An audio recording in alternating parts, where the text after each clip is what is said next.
And then saying, yeah, I'm ready now. Let's just, get straight to the beat rather than just have it doing its thing. Yeah. All right. Welcome back, Dr. Laura. Welcome Good back. morning. Good morning. Morning. Morning, Dr. Oz. So good to see you on this early Friday morning. I love the Friday mornings. And is it raining up north at the moment? Yeah, it sure is. Is it raining down? It's raining down south as well. So welcome to the good morning to the beautiful rainy season, which is autumn. Yeah, it's autumn, right? I know. I feel like, Mm. you know what? I moved to the Gold Coast last year, hoping for sun, and all it's done is rain. But anyway, we don't enjoy the sunny days unless we get the rainy days, right? That's right. Yeah, like everything, good plants, good weather. Well, sorry, good plants need rain, need Mm-hmm. water. And Mm-hmm. to have life grow, we need water. So rainy season is important for a beautiful summer. Mm-hmm. Yeah. Words of wisdom by Dr. Ross. I know. I'm gonna have a drink of a tea. Thank you. Alrighty. So first of all, welcome back. I'm so glad I was able to get you back on for part two of our sleep discussion because part one was just not long enough. We barely scratched the surface. I know. Hey, I think when we were planning this, we both thought 30 minutes will be more than enough time to get through everything. And you were like, 30 minutes is up. And I'm looking at my watch. I'm like, what? We haven't even scratched the surface. So I'm really excited to get into the content this morning. I was gonna say, yeah, let's just get straight into it. Let's continue for everybody. For those that have seen you before, have not seen part one, Dr. Laura is a amazing chiropractor, but she also is a master specialist in sleep. She's originally started down in Melbourne, created multiple practices, started multiple practices, served and saved so many people. And she eventually sold that business and moved up north to Queensland, to Gold Coast. Which beach was it? So I'm in Robina, about 10 minutes from Burleigh, which most people are aware of. So right next to the beach, and now she's serving that local community and helping as many people as possible. So once again, Dr. Laura, thank you for so much for coming on because I love your passion. I love your wisdom, your knowledge, and the in-depth analysis that you're going to bring into this episode. Thank you so much, Dr. Oz. Thank you so much for having me on the back chat today. Yes, thank you. So we were talking about stress and sleep. That was where we cut off, and we had to cut off last time. And sleep was such a big area, and I believe we just started to scratch the surface of like macro traumas and micro traumas. Now, I know we briefly mentioned like big accidents, big injuries, big sort of stresses in our life can affect our sleep. And then we also have our micro traumas. Before we get into the micros, would you just elaborate a bit more on like those macro traumas and how that can impact people in their sleep? Sure. So, what we were recapping on the last episode, if anybody's missed that, definitely go back and watch part one. But we were talking about what might impact a quality night's sleep, but also the quantity of your sleep as well. So, Dr. Oz and I were talking about different traumas on your body. So, we got up to speaking about macro traumas on your body. Now, a macro versus a micro trauma. A micro, you can think of, most people are aware, micro means small things, macro means bigger things. So a macro trauma might be something like a motor vehicle accident. It might be a fall on your body as well. So we know that these macro stressors are going to create stress on our nervous system and are going to create subluxation in your spine as well. And when there's subluxation in your spine, because it takes our nervous system out of its natural balance, our autonomic nervous system, which we we're previously talking about, it starts to put us into a state of sympathetic dominance, or that fight or flight response as well. So, and when we're in that fight or flight response, our body can't go back into balance of being in the parasympathetics, which is our rest, digest, reproduce, and repair area of our nervous system. And so these macro stressors really have to be addressed Mm. with a chiropractor to make sure that we can find out if there might be subluxation in this person's case, if they have had an accident, and that may be affecting their sleep. Big. And just so we can elaborate a bit more, because some people might have been getting a bit lost between sympathetic and parasympathetic. Simple terms I always use to describe it is like sympathetic is your gas and your parasympathetic is like your brakes, right? Today's society is so much more of the sympathetic, the gas, everyone's always on the go, go, go. I can't remember the last time I had a conversation with someone that's like, yeah, you know what, I'm just sitting at home. It's always, I've got kids, I've got family, I've got work. If I'm at home, I've got house things to do. And I'm like, hold up, when do you actually take a break?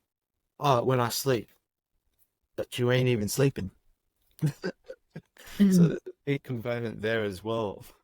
With the Yeah, well, a way that I like to, if you don't mind me jumping in for a second here, but a Of way that I course. like to describe the parasympathetic and the sympathetic nervous system, and you put it in such a simple way there, Oz, is that most people are aware that our body is primed for survival. If you walk over to the edge of a cliff, you're not going to jump off because innately our body wants to survive, right? Yeah. And so we have this autonomic nervous system or automatic nervous system that controls literally every function, every single function in your body. And it can be in one of two states. It can either be in rest, digest, reproduce, and repair, which is the good stuff. We want to be in that most of the time, but we also do need our fight or flight response, which is what we call our sympathetic nervous system. So most people are aware of the fight or flight response. That's why when you're walking over to the edge of a cliff, oh my God, all of a sudden your heart rate increases. You There we might go. start sweating through there too, because it's a natural response for your nervous system to go, hang on, I'm not safe on the edge of this cliff here. I need to have a spike in energy hormone. I need to have a spike in my muscle tone. I need more tone in my muscles so I can stabilize myself so that I Uh, don't fall off the edge. yeah. Okay. I need to have more visual alertness so that I can be aware of my surroundings to know, okay, is somebody going to push me off the edge of this cliff or am I safe here? Am I safe?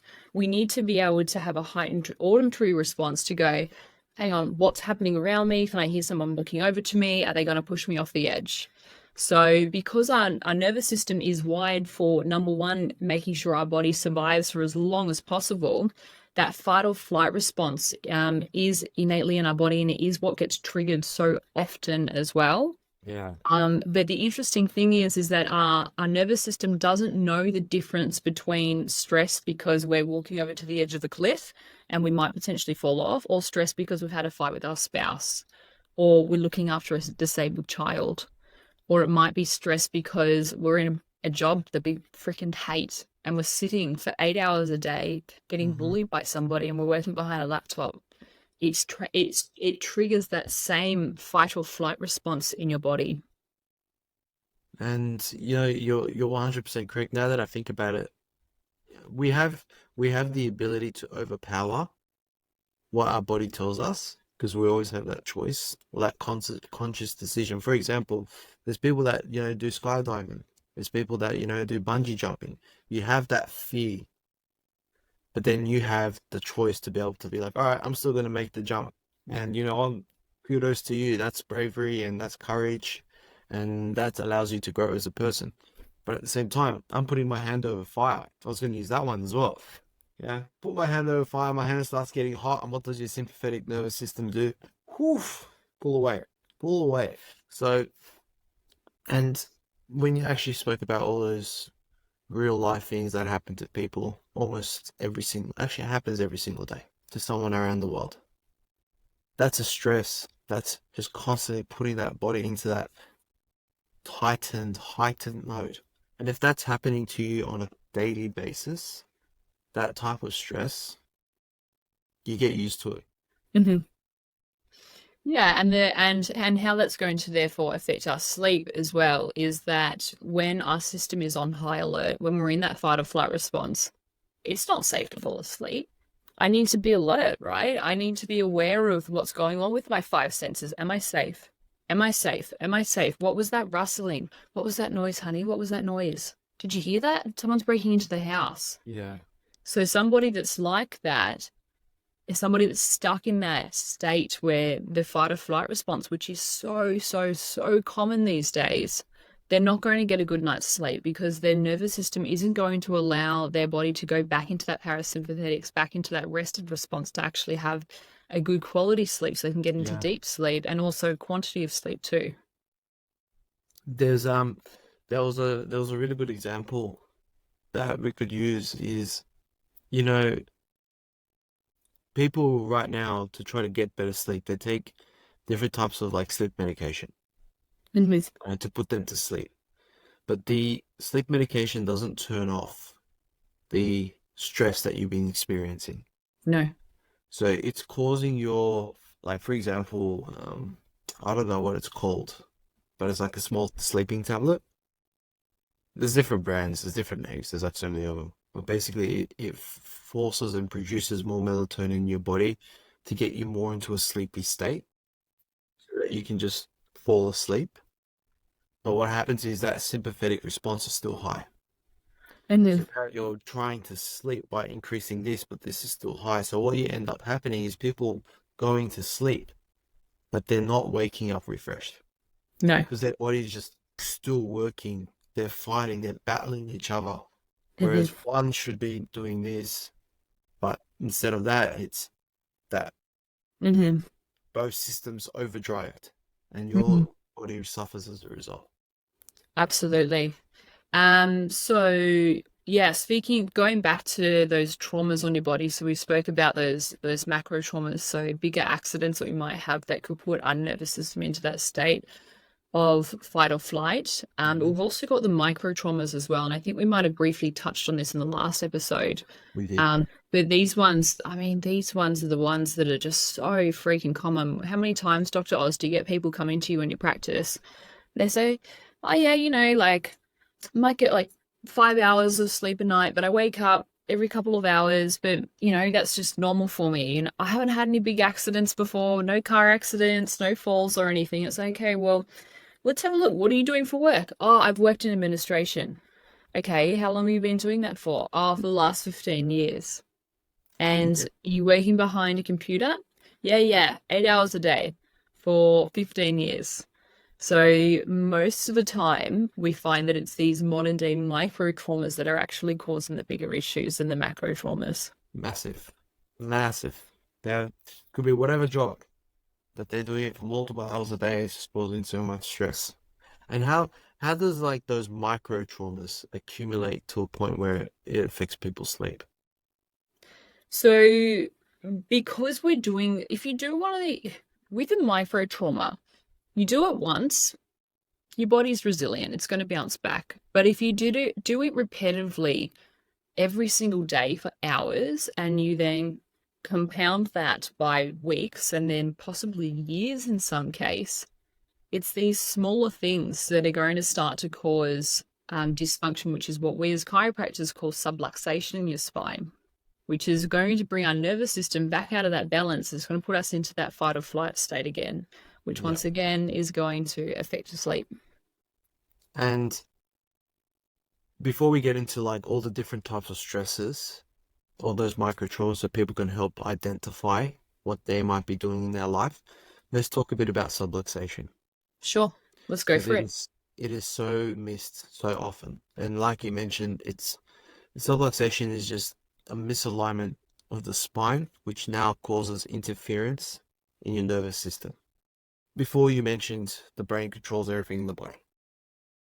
And all communication has to flow through the brain, above, down, through the spinal cord, coming from the inside out. If it branches out, goes to the rest of the body. When people are subluxated, they don't feel it. They don't even know it's there. Mhm. But their body starts to take effect. Things start to break down, things start to decay, and eventually become diseased. And usually, when their body's in a diseased state, they're in a dis-ease, that's when they start to do something about it. That's when they come to see us. And that can usually take sometimes a year, sometimes 10 years, 15 years of sitting and administrative stress, for example. So, what are some other ways that we can identify subluxation in people? Sure. So the And that's the thing, Dr. Oz, and you said it so beautifully, and you described subluxation and what that's going to do to our nervous system so beautifully. But the thing is with subluxation is it really is a silent killer because you don't feel it at first. And by the time you get pain, if we even break down the word pain, PAIN, pay attention inside now, it's our body screaming at us, giving us a signal, hey, there's something that's not right there. And so most people aren't aware that they have subluxation. If you're lucky, you'll get pain. Okay, that's actually a blessing. That's your body giving you a signal to say, hey, there's something that's not quite right here. Now there's one of two options you can do.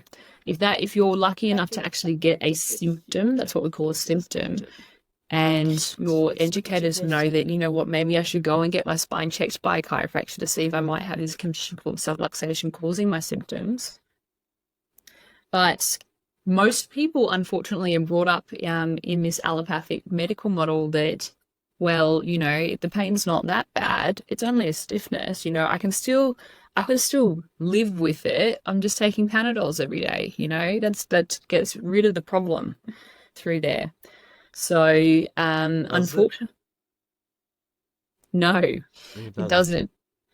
For those that are listening that can't see this live, then I just put in some quotation marks. It's not actually getting rid of the problem.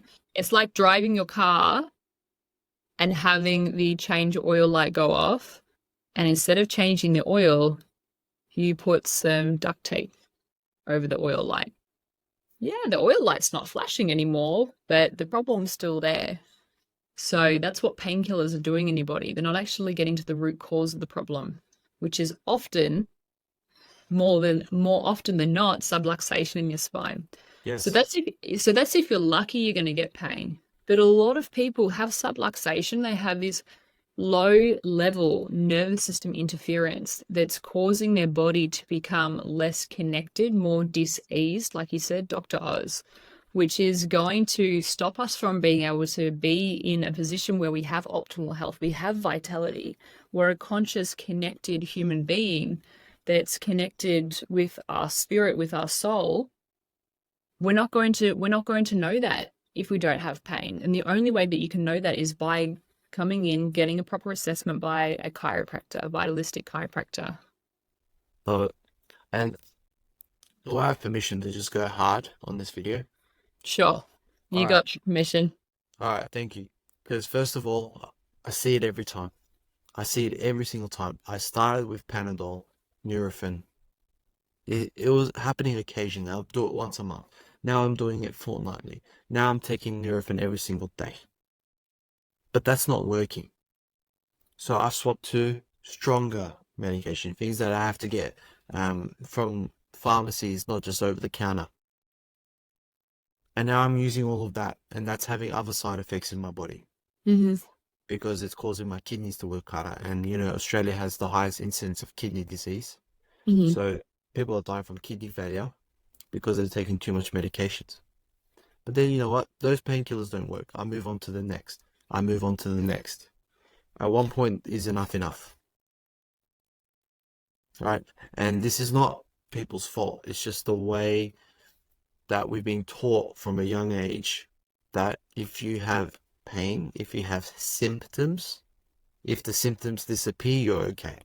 Yeah, you're They're good. not talking about how well your body functions. Yeah, yeah, 100% with you there, Dr. Oz. And I was looking at some statistics a couple of months ago from the ABS, the Australian Bureau of Statistics, and 45% of adult Australians have been prescribed a painkiller for headaches or lower back pain in the last 12 months. Wow, 45, that's almost half the population. That's a prescription that is a prescription medication. That doesn't Prescription. include over-the-counter medications. So that's That your people will heavy be stuff taking like, more. yeah, And yeah, it's frightening, that's hey? insane. And if they start doing that at a younger age, imagine when they're older, 50, 60, 70, how more run down people's body would be. Mhm. Yeah, insane. I need to take a breath after that one Mm. because it's a topic that we see all the time. When people come in, they're coming to us usually as a last resort. I've tried everything else, and they're here. I want you to fix my sleep. It's not even fix my pain, it's fix my sleep. Because a lot of the time, the pain we put up with, it's when it starts affecting other things in our life. Then that's when it becomes a problem. Yeah. So, did you want to add anything to that before we move on to the next section? No, let's move through. So, is there a couple types of stresses that people can identify in their life, Dr. Laura, where they can be like, yeah, I'm actually doing quite a bit of this, so they can actually start to change those habits? Absolutely. So, thinking when you asked me that question, for those that are listening, I'm holding up my phone here with my beautiful French bulldog on the front. So, it is being on your phone. Just look at your screen time, guys. Look at your screen time, because we know that when our head's coming forwards and we're looking at a device, we know that that puts so much stress on your neck through here. And when our neck is subluxated from these micro stressors every single day from being on our devices, it brings our nervous system out of balance. It's going to ruin your sleep. Have you got me back? You're back? I'm back. I lost you just at, that was the first cutout too. Just when you started talking about the looking down causing subluxation in your neck. Yeah. So when people are looking at their devices all day, every single day, that's going to be causing subluxation in their neck. So that's a really, really easy fix to make. Yes, you're still going to be on your devices, but some simple things that you can do instead of looking down at your phone, holding your phone up to your eye level makes a huge difference. And if you can bring that in to be part of your subconscious so that your body automatically does that, it's a habit, that is going to literally add life to your years and years to your life as well. Years to your life. I love it. I love it. And I wanted to add one tip for that as well. Yeah, one identifier of stress, which is basically, I see quite often, is people tummy sleep. Right. Turning one way, arms, legs out, kicked out. We touched on that on the previous episode. But if you're tummy sleeping, there's something else going on. Every other position is uncomfortable, and that position is the most comfortable. That means there's some other things going on in your life. Whatever stress it be, we don't know, but it's worth getting it checked out. Alrighty. Now, how about we move on to tips, advice, things that we'd love for people to start doing so they can improve their sleep and get better sleep. Absolutely. Let's take a deep dive on that. I love this question so much. What are the top 3 things that we can do to improve our sleep, Dr. Oz? So let's unpack that. Let's unpack that. I'm here to learn now, so. Yeah, let's unpack that. So I'm going to divide this up into talking about how chiropractic is going to help improve your sleep. And then also some lifestyle things that you can do to minimize 3 categories of stress: physical, chemical, mental stress on your body to help to improve your sleep too. Awesome. So let's unpack chiropractic, how that's going to improve your sleep. So what we're trained to do, and we're the only profession that is trained to check your spine for this condition called subluxation. When you see your chiropractor, they're going to check your spine for this condition called subluxation, which is bringing your nervous system out of balance and bringing it into that fight or flight state, which is going to mean you're not going to be getting those quality hours of sleep. You're not going to be getting the hours of sleep because your system is going to be on high alert. Yeah. So when you visit a chiropractor and a chiropractor adjusts your spine, so that's what we call a treatment, or it's more of a healing really, because we don't add anything to the body. We don't take anything away from the body. We simply allow the flow of your nervous system to innately heal yourself, that it brings your nervous system back into balance. And that's why so many times, Dr. Oz, how many people, they come in and they get adjusted. Sometimes it's after the first visit. You get them adjusted after their first visit and they come back into their next visit for the orientation in the office. And they're like, Dr. Oz, I slept all night long. I slept through my alarm. I haven't been getting more than 2 hours of sleep, and I slept through my alarm this morning. I missed work. Dr. Laura, I don't know what she did, but that was crazy. Because I slept all night and I've tried so many other things. Mhm. And I don't know what you did, but my sleep hasn't been like this for years. Mhm. And the beautiful thing, and the reason why I am in love with chiropractic, is because that's the body's natural state. Your body naturally wants to be healing, and it wants to be healthy. It is normal to get a good night's sleep, but it's Yes. so common that in society these days, people aren't getting a proper night's sleep. They're not getting the quality of sleep. They've lost it all and they don't understand what normal is. They think this not getting sleep is normal now, but it's not. Yeah, yeah. Impossibilities. So, so what chiropractic does, if I can just unpack that for people a little bit more as well. So, what's going to happen is when you get adjusted by a chiropractor, it removes subluxation in your spine, but it lights up this part of your brain called your prefrontal cortex. So Okay. this prefrontal cortex makes us different to monkeys, and it makes us different to your pet dog, or my pet Kira behind me. So when this prefrontal cortex is lit up like a Christmas tree after an adjustment, it helps to dampen down your stress response. So and actually it's as much as 90% of your higher cortex through here actually has an inhibitory function. What that means is it actually starts to dampen things down, allows things to slow down, things to relax, so that we can go back into that rested state, the parasympathetics, the rest, digest, reproduce, repair state, which is going to allow you to have that good quality sleep and the quantity of sleep too. That's deep. That's deep and I love it. Yeah.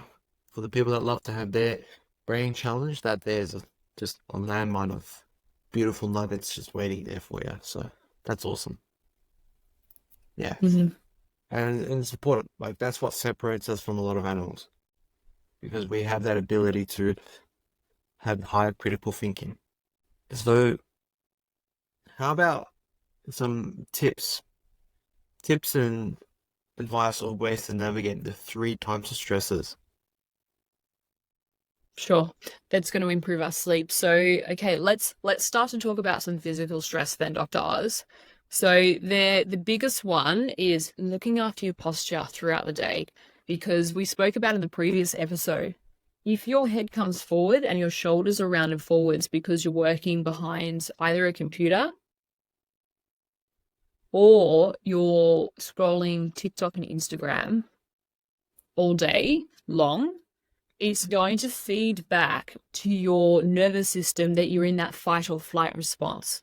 How am So I it's doing? going, Oh, you am look, I pretty accurate?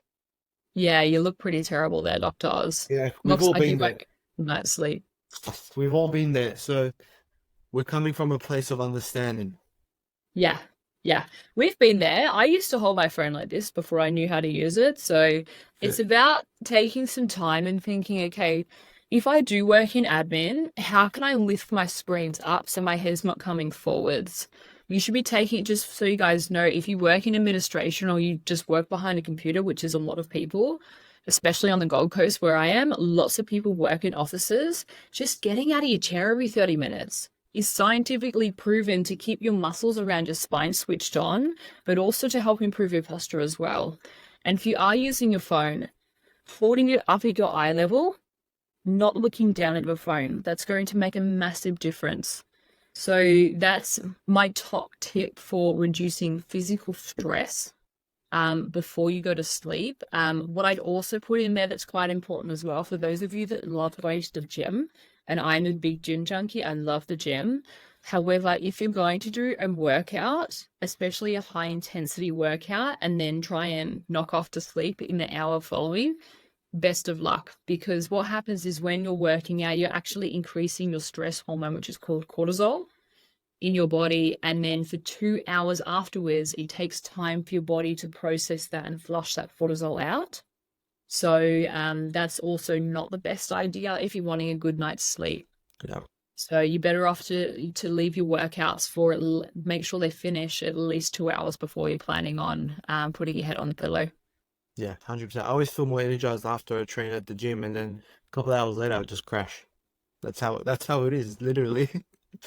Yeah. Yeah. Uh, and just adding to a bit more physical stress advice for some of the people that do more physical work, do more physical labor. It's really like, like we've got tradies or we've got people working in construction, scaffolding, you might be a bricklayer, tiler, electrician, any of that. Basically, you guys are always hunched forward, bending forward. So my tip is just go against the wall, stretch yourself out, almost do like a wall angel, just lean against the wall, stretch out, go in the opposite direction. And sometimes I hear, well, I'm working on a construction site, I don't have a wall yet. No worries, you got the floor. You're already dusty, it ain't gonna make a difference. So just lie down on the ground, go to the Mm-hmm. grass, where I make a difference. Mm-hmm. Mm-hmm. I'm harsh like that. Yeah, that's truth. And then, so we talked a bit about the physical now, which is great. How about the emotional side of things? Yeah, I love this. I love this so much. And we all go through periods in our life. And I'm not naive to think some people go through a lot more than others. Absolutely. A lot of my practice members and a lot of people that we meet have gone through a lot. So if you have had some emotional trauma in your life, absolutely seek professional help because our nervous system holds on to these traumas and it puts on replay these past events. And we need to be able to process that as well to make sure that we can bring our nervous system back into balance to help with your sleep. So if something has happened to you, definitely seek some professional help. Go and see a psychologist, somebody who's trained. And kinesiology can be great to process a lot of built up emotion in your body, and so can breath work as well. So breath work's amazing to be able Mm-hmm. to help energy blocks in your body from emotional traumas. That's it. But some simple things that you can do at home that's going to help to minimize mental stress on your body is making sure that we take time to plug out. So unplug for 2 hours before you go to bed. So not checking your emails, not being scrolling Instagram, not scrolling Messenger, 2 hours before you're going to bed, because that's going to allow your nervous system to start to calm down. Because if we think about it, traditionally, us as humans, as the sun comes up, we're supposed to wake up. As the sun goes down, we're supposed to start to go to sleep. We're not designed to be plugged onto devices all night long and having that increased stress hormone cortisol in our body. Yeah. So cutting out the devices at least 2 hours before you go to bed. And then even for those Mm. people that are still finding that they're quite wound up, doing a meditation 10 or 15 minutes before you go to bed is just such a beautiful way to help your body to get a really good night's rest. Do you recommend like tracking your sleep? Because like from what you described, like some days might be on and off. Would it be a good idea to track it? Yeah, I get this question a lot, and I do track my sleep. I wear an Aura ring. For those of you that are watching, I'm putting my hand up because I wear a ring called an Aura ring. There's something else called a Whoop band that's specifically designed to be able to track your sleep. It's absolutely fantastic. So it's going to track my quantity of sleep, but more importantly, the quality of sleep. So what my Aura ring tracks is it tracks my REM sleep versus my deep sleep. So rapid eye movement sleep, which is where we're dreaming, versus our deep sleep as well. And we should be going in between REM and deep and then being in light sleep as well. All those three phases of sleep are very important for our body to go through to healing. And for memory processing, for learning, for neurodevelopment, to make sure we can flush out toxins in our nervous system as well. So tracking your sleep's a great idea. However, if you're the type of person who is already super wound up, you're not getting a good night's rest, and you know those people, like you guys know, if you're neurotic, and I've been there before, I used to be neurotic in my 20s. Like in my early 20s, when I was at university, I wasn't the same person. I'm pretty cool, calm, and collected out. I wasn't like that. And if you put an Aura ring on me and I wasn't sleeping well, it would have made my sleep worse. because I would have thought someone's tracking me, someone's tracking me, someone's tracking me. Yeah. So it's about why are you using this data? Are you using this data that the Aura Ring or the Woo Band's going to give you because you go, okay, this is keeping me, for me, it's holding me accountable to make sure I get 8 hours of sleep a night. I go, oh, God, I only got 6 hours last night. Need to go to bed earlier tonight. Need to make sure that I'm not staying up and chatting on the phone for too long, or I need to make sure I'm trying to finish work on time as well. Yeah. So it just depends on what you're using that data for. And for me, another one as well. Not sure if you drink alcohol, Dr. Oz. I Not love really. having a glass of wine. And every single time I have a glass of wine, it absolutely ruins my REM and deep sleep. I might get 50 minutes of both when I'm used to getting probably 2 hours of both. So Mhm. it holds me very accountable to be quite selective with when I'm going to be drinking alcohol, that's for sure. Yeah, I'm very selective with I'm a whiskey drinker, so I usually schedule those in advance, like a boys' night out. Plan and preparation makes a big difference. Yeah, so in summary, do I recommend using a sleep tracking device? It depends what you're going to use the data for. So if you're going to use the data because you want to hold yourself accountable to implement healthy habits, it's fan freaking tastic. That's why I wear one. But if you're going to use the data and you're already quite neurotic and you're already quite anxious and you're just going to beat yourself up, I probably wouldn't recommend getting one, and just decreasing physical, chemical, mental stresses on your body throughout your day and visiting and getting checked by chiropractors is the best thing you can do for this sleep. That's awesome. Yeah, that is awesome. Thank you so much, Dr. Laura. That was good. And the did you want to touch anything else on the emotional side before we move on to the chemical side? No, no, I think we've summarized that pretty nicely. So let's move We on to the did. chemical. Yeah, and with chemical, we spoke a bit about, alcohol. So alcohol as a general rule of thumb, not a good idea because it acts as a depressant to start with, and then it becomes a stimulant throughout the night. Because once it's broken down in your body, it wakes you up. It stimulates you. That's why when people have like these massive drinking nights, they wake up at 4 a.m., 3 a.m. in the morning, oh, hangover, everything, because that's alcohol's been broken down. So going back to the alcohol topic, the biggest thing I find is that people just drink too much, they get woken up due to the stimulants affecting their life. So that's one chemical that I've been familiar with in the past. So I've cut out so much alcohol in my life. I time it. I make sure that if I am going to drink, I'm not aiming to get drunk and smashed or anything like that. Just to have a good night, then go to bed, and you're okay. I don't get hangovers. I make sure um, I drink really well before I go to bed, but I also take a lot of vitamins that really help hangovers as well, just in case. So your body can help break it down a lot more effectively. So just adding some healthy things on top of an unhealthy thing. Yeah, I think when you look at what alcohol does to the body, a lot of people think that having a glass of wine before they go to bed actually helps their sleep. It's actually, it will help you get to sleep, but your body isn't going to go into REM or deep sleep, which is what your body needs to be able to heal, to be able to re-energize you, so that you wake up in the morning and you can just get out of bed and get on with your day, and you've got 100 bars of energy. So it's going to, if you're drinking alcohol before you go to sleep, you might go, oh, well, I get a good night's rest, but I bet you're not waking up feeling refreshed. Yeah, that's right. Any other chemicals that you can think of that people might be consuming just on like a daily basis or a weekly basis? My favorite chemical, coffee. Coffee.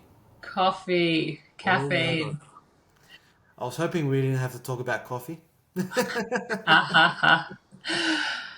Okay, there is a lot of debate out there in healthcare if coffee is good for you or not. I'm going to put my spin on it.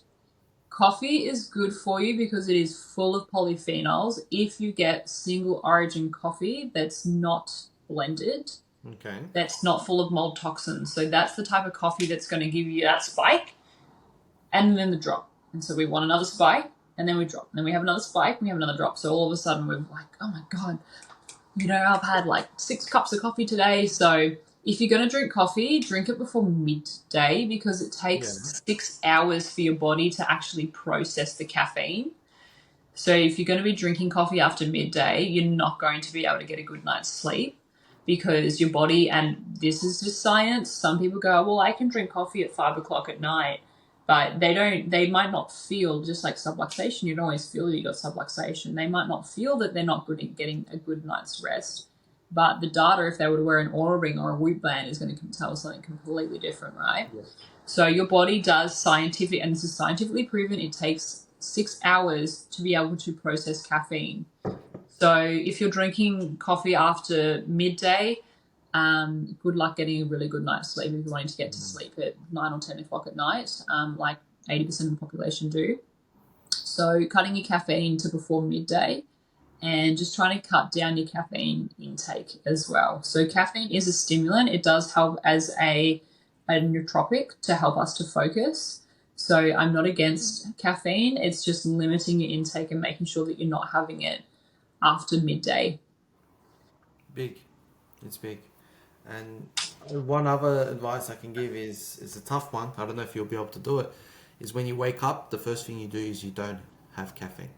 Yeah. Give yourself about an hour to wake up and let your hormones and your balances to get used to the morning before you take a caffeine. Yeah.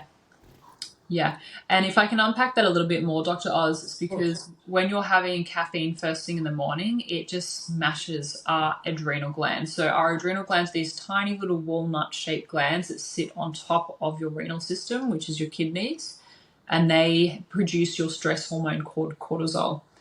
And when we have caffeine and first thing in the morning, we actually need to start to wake up naturally, like Dr. Oz was explaining.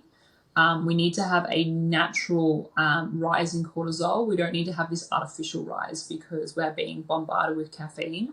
And so all of a sudden, our adrenal glands are working on overload as soon as we wake up. Yeah, it's big. It makes a massive difference and it actually improves your whole day. You don't have as much of an afternoon crash or evening crash if Mm-hmm. you wake up well without just going straight to the caffeine. Mm-hmm. Mm-hmm. Is there anything else that you would like to add to this episode, Dr. Lauren? Yeah, I've got one more chemical stressor on your body that if you can minimize this, it's absolutely going to change, a big game changer for sleep. Cutting out heavy meals 2 hours before you go to bed. That's another one as well. And that's one that I've been super guilty of recently. I've been doing some amazing, amazing coaching with some chiropractors, but it's been quite late at night. And so I haven't been eating dinner until 8:30 at night. Now I get up at 5 o'clock in the morning. So that means that I'm trying to go to sleep at 9:30, 10 o'clock to get my 8 hours or 7.5 hours. And my Aura ring's telling me that it's taking me until 1 a.m. sometimes for my heart rate to lower because my body is busy raising my heart rate to be able to digest my food before I can actually then get into deep sleep and REM sleep. Yeah. So cutting out heavy meals at least 2 hours before you're going to bed, and then trying not to have things like chocolate before you go to bed too, because chocolate is also going to act as a stimulant and it's not going to allow you to get a proper night's sleep. A really good tip that I do is after, I usually do after, because what time I get home? I get home around 8 p.m. after work. So I normally don't have like a dinner. I normally just do either an up and go or I have yogurt. There's protein, YoPros, just a bit of yogurt just to help that stomach digest. And I usually just go to bed and I just have almost like a fast throughout the night. Because, like you said, we get up early, 5 o'clock in the morning. So, have a nice breakfast, have a nice lunch, go easy on your stomach during the night so you can just Mm-hmm. start. Mm-hmm. But that's depending on where you are in your not I wouldn't say stress, but what your time frame looks like. Everyone's got a different time frame. If you're Mm-hmm. getting up early in the morning and you're sleeping late, that's going to affect your sleep.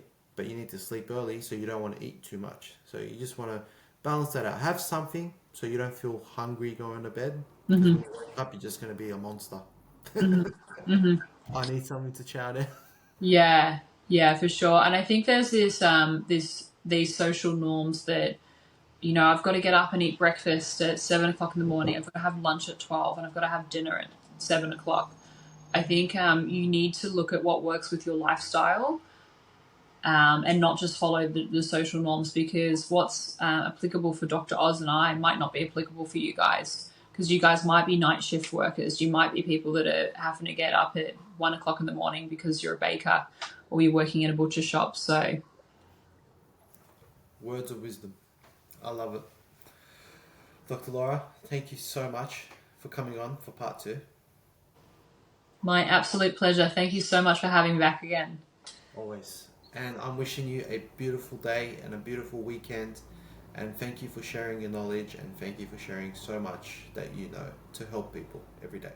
My absolute pleasure. It's been a privilege. Thank you so much. Alrighty. I'll see you later. See you guys till next time.